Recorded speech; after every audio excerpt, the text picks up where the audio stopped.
Hey everyone, welcome to another video. This one I'm going to try something a little bit different. I just finished reading a book called The Anatomy of Fascism by Robert O. Paxton, and I thought I would try basically write down my thoughts. I've got them written down on my iPad here, and then talk about it in a little bit more detailed way than just giving a general book review, but rather talking a little bit about the content of the book itself. So I've written down my thoughts. I'm probably going to be looking down at it quite a bit. I'll figure out the best way to do this over time, but I hope it's not too distracting that I'm looking down. Anyway, the reason I picked up this book was that a little while back, probably about a month and a half ago or so, I had a class for my master's, and we were discussing fascism. And right at the beginning of the class, we spoke, somebody asked the question, actually, how do we define fascism?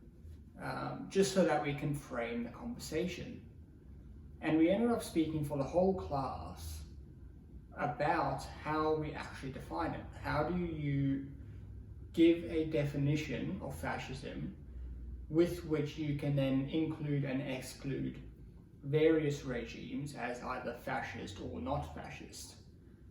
And it's a more difficult thing to do than it seems at first, because you can quite easily identify that Nazism was fascism, that Mussolini's regime was fascism, but then what are the features of that make it fascism?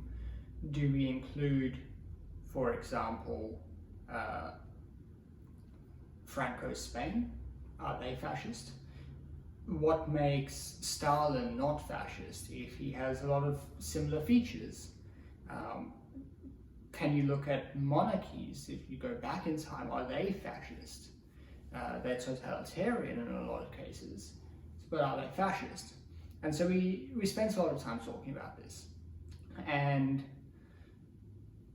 then later I was just browsing Amazon, and I found this book. So I bought the Kindle version, and I read it because it promised to kind of go through in a bit of a systematic way and come up with a definition. And I thought I would start this video with the definition that Paxton comes up with, but I'll just note that he actually only gives this definition at the end of the book, in the conclusion. He refuses to give one, or he doesn't give one at the beginning of the book, because what he wants to do is explore different fascisms, different regimes, pick out the common themes, and then come to a conclusion later, rather than framing it around that definition and then including, excluding based on that, if that makes sense. So what I'll do is I'll read the definition he gives, and then I'll read the Wikipedia definition, and you can see how different they are. So you get an idea of the type of detail that Paxton goes into in the book, and why I think it's quite useful reading for understanding this. So his definition is, and I'll just read this directly from here. Fascism may be defined as a form of political behavior marked by obsessive preoccupation with community decline, humiliation, or victimhood, and by compensatory cults of unity, energy, and purity, in which a mass-based party of committed nationalist militants working in uneasy but effective collaboration with traditional elites abandons democratic liberties and pursues with redemptive violence and without ethical or legal restraints goals of internal cleansing and external expansion. So that's Paxton's definition. The Wikipedia definition is quite a bit shorter. It says fascism is a form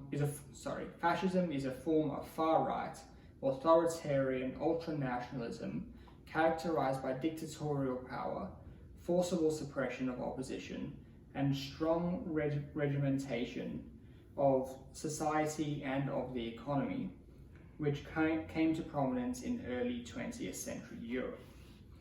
So I just want to highlight two key differences here.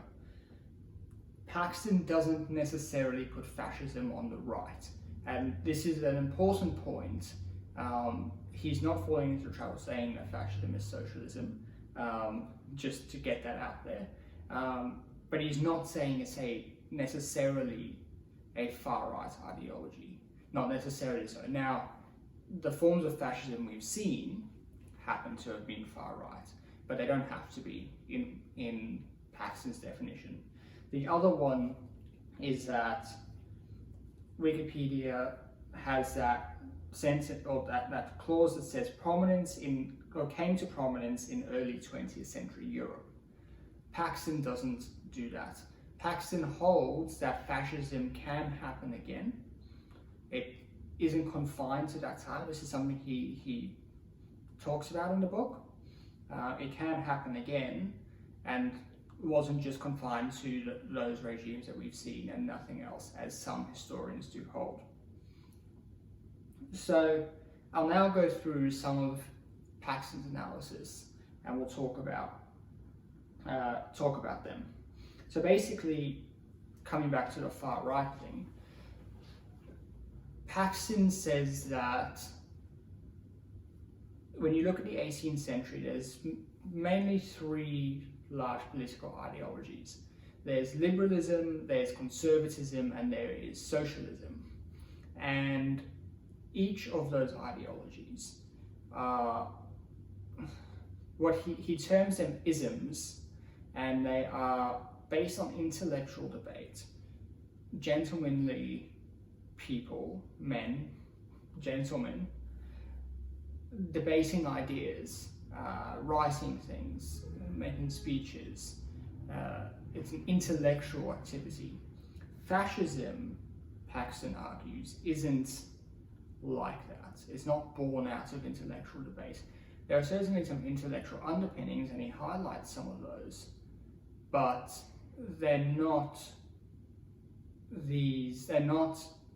fascism isn't about these gentlemen going into a parliament and debating ideas. It's a mass political movement. And so he doesn't put it as a necessarily far-right idea, because it doesn't exist within that spectrum, I suppose. Now, when you try to differentiate conservatism and fascism, because they're quite similar things, it gets a little bit muddy sometimes. But and we'll get through to some of these ideas a little bit more crystallized later, but basically fascism operates as a party system first. It doesn't operate through the state. The fascism can maintain power because it's maintaining power through a mass political movement. It's not repressing necessarily, or its power doesn't turn on the use of the army to oppress the people, as other authoritarian regimes do. Fascism's power comes from this mass mobilization of people, and that's key. He also talks about the parallel organizations that fascism uses. So, and this is a very, very important point. He talks about why fascism worked and why it worked the way it did and why it looked the way it did, is that they have these parallel organizations. So you have the SA, which kind of runs and the Gestapo, which run in parallel with the police force, and you have the SS, which runs in parallel with the army, and the various party functionaries, foreign policy, the courts, all of these things. There are the party functions which run in parallel with the state functions. And Paxton terms these the normative states, being those bodies and agencies and functions that run under the constitutional state, and the prerogative state, which is the party's parallel organizations. And these things run together and they're in conflict. But what it does is it allows this idea that fascism is always working to defend the people, and there's always that sort of internal enemy of the state, the normative state, and it also allows the radicalization that comes out of fascism. Ian Kershaw, who wrote the famous biography of Hitler, talks about this cumulative radicalization that happens under fascism, where because everyone's always working towards a leader, but the leader doesn't necessarily have a path planned out, things get more and more and more and more radical over time. Especially when Nazism in particular moved out of Germany into Poland, into various occupied territories, and that normative state no longer existed. It was only the prerogative state that you start to see the mass atrocities of Treblinka, of Auschwitz, the horrible things that we all know the Nazis did. And they exist within crisis, basically. It's always crisis. They generate the war, they create this radicalization, there's always these enemies. The state is always going to fall apart under fascism. And it does. Fascism, in the context we've seen, it actually forces the state to fall apart. Hitler kills himself in a bunker, eventually. But that is core to fascism. There's always that keeping people on edge, if people toe the line, it will be okay, that there is this danger, basically.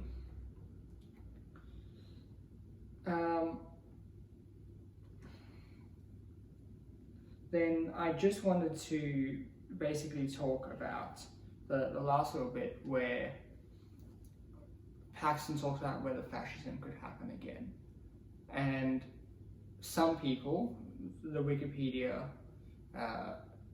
definition, hold that fascism could only have happened at that one time, in that post-World War I period, and that it could probably not happen again. Paxton disagrees. He says that fascism could definitely happen again, that this structurally builds up of like a national crisis, and then this mass political movement moving into a space provided by that crisis, bending itself into that space, coming to power, and then radicalizing. That can happen again. It doesn't have to use the same aesthetics as fascism did before. It doesn't necessarily need to be the classic right wing like it was before. He gives examples of obviously neo-Nazis or skinheads in Britain, or these are fascist ideas almost. But he doesn't rule out it happening again. And I think that's an important point, because if we rule it out happening again, then we could miss it next time. Anyway, I hope you enjoyed the video, something a little bit different. I'll improve on how I deliver these in the future. My notes didn't work super well this time, so I'll figure out a better way to do that. But I hope you enjoyed it. If the book sounds interesting, please go pick it up. It is very, very good. And I'll see you next week for another video. Thanks for watching. Bye.